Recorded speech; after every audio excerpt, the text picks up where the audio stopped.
बिस्मिल्लाहिर्रहमानिर्रहीम। अस्सलामु अलैकुम नाज़रीन, आशिर अजीम खान के साथ हंगामा 82 में खुश आमदीद। नाज़रीन ग्रामी और तमाम दोस्तों, इस दुनिया में जहां मुमालिक तेज़ी से तरक्की करते जा रहे हैं, वहीं इस तरक्की के साथ साथ अपने मुल्क की तमाम कमज़ोरियों पर भी कंट्रोल पाने की कोशिश कर रहे हैं।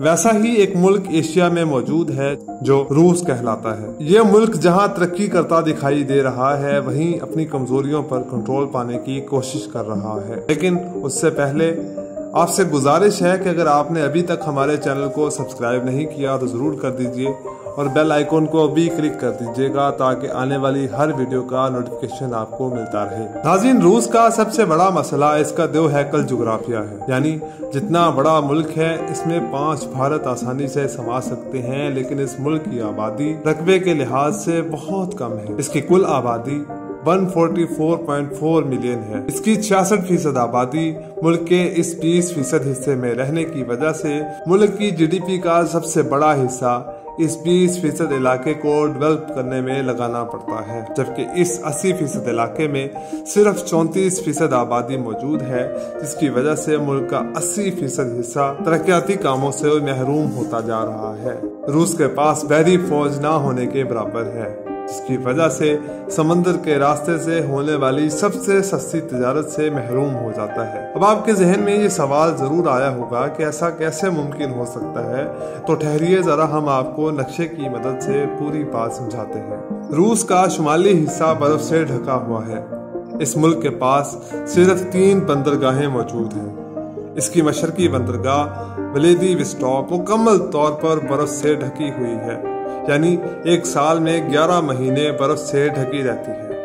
लेकिन जिन दिनों बर्फ ना हो उन दिनों में भी तिजारत खतरे से खाली नहीं, क्योंकि इन जहाजों को जापान से गुजरना पड़ता है, जो सबसे बड़ा खतरा है। दूसरी पोर्ट मगरब में मौजूद है, जिसका नाम नोवारोवसेक है। नोवारोवसेक से तिजारत करके भी खतरा मौजूद रहता है। साल के बेशतर महीने में बर्फ जमी रहती है, लेकिन जब बर्फ मौजूद नहीं होती तो भी इस पोर्ट से तिजारत करना नामुमकिन है, क्योंकि ये समंदरी रास्ता बिल्कुल तंग और कम गहरा होने की वजह से रूस की तिजारत के लिए खतरे से खाली नहीं। मजीद ये कि यहाँ से गुजरने वाले जहाजों को भी तुर्की से होकर गुजरना पड़ता है। एक बार फिर ये खतरा मोल नहीं लिया जा सकता।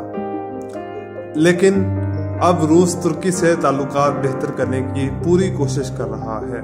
तीसरा बहरी रास्ता सेंट पीटर्सबर्ग है, लेकिन ये इलाका भी बर्फ से ढका हुआ है और अगर बर्फ मौजूद भी ना हो तो रूसी जहाजों को डेनमार्क से होकर गुजरना पड़ता है, जो कि एक बार फिर से खतरा बन सकता है। 1947 में जब अमेरिका और रशिया के दरमियान कोल्ड वॉर शुरू हुई तो रूस ने अमेरिका की खूब पिटाई की, जिसकी वजह से अमेरिका ने डेनमार्क, जापान और तुर्की समेत 30 ममालिक के साथ नेटो इत्तेहाद बनाया, ताकि रूस उन 30 मुल्कों में से किसी पर भी हमला करे तो रूस को मुंह तोड़ जवाब दिया जाए।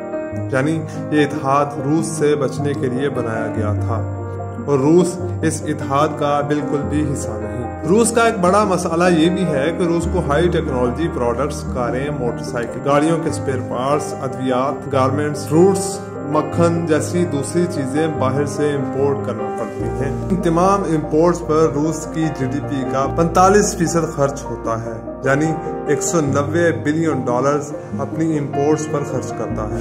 अमेरिका अपने सुपर पावर होने की वजह से रशिया पर तजारती मुआहदे करने की पाबंदी लगा रखी है, जिसकी वजह से इसकी दरामदात कम होकर बरामदात हर साल बढ़ती चली जा रही है। रशिया ने अपने हमसाया मुल्क यूक्रेन के इलाके जॉर्जिया और क्रीमिया पर कब्जा कर रखा है, जिसकी वजह से आए रोज बगावत होती रहती है और सिविल वार बढ़ने का खदशा रहता है। दूसरा मसला ये है कि यूएन ने इस मुल्क पर कब्जा करने की वजह से इसको G8 से भी निकाल दिया, यानी अब वो G8 से G7 बन चुका है। हमारी इंफॉर्मेशन के मुताबिक इस मुल्क का सबसे बड़ा मसला ये है कि जमहूरियत की सस्टेनेबिलिटी नामुमकिन है, जिसकी वजह से हर हुकूमत को मार्शल लॉ का सामना करना पड़ता है।